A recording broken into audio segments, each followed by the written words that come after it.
I'm going to go ahead and talk a little bit about this program that I'm sharing. This is the program I've used to kind of keep score of the Koontz relays the handful of times that I was up in the press box.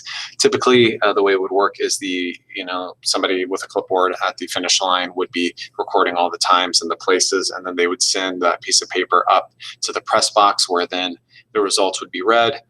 And then after they're read over the PA, that piece of paper would come to me, where I would take that information, plug it into this spreadsheet, and then I would take that paper once I was done with it and hand it off to the people who were boxing up the awards.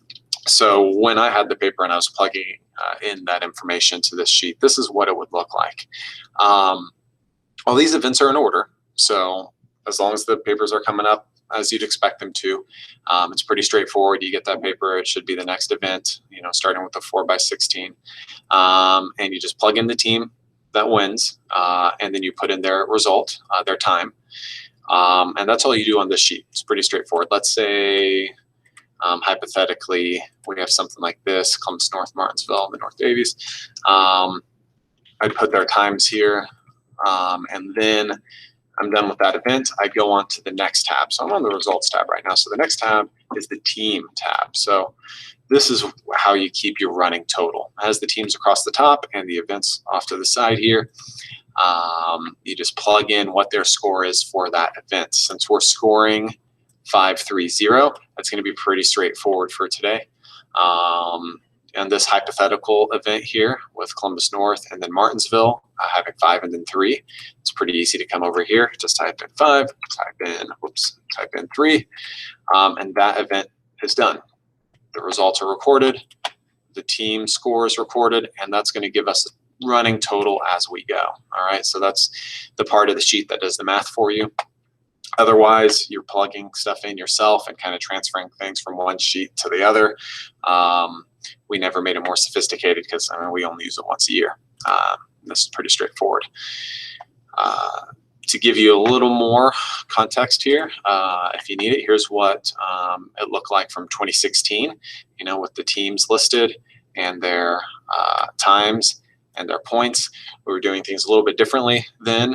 So today's sheet that you'll be using is just a little bit different. The order is a little bit different, and the points are a little different. But you can see this is what it would look like all filled out. This is what all the events would look like all filled out. This last tab you don't have to worry about. That's just which teams are participating. So only worry about the results tab here. As you get that piece of paper that has all the results on it, plug in the teams and the times, and then take note of the points and transfer that over to this tab, the team tab yourself, where it will keep a running total for you as you go. Okay. I'm going to go ahead and get rid of these since that was all hypothetical. You'll want a nice blank one here. When you're all done, to print these, I find it easiest to just select all the cells you're going to want printed.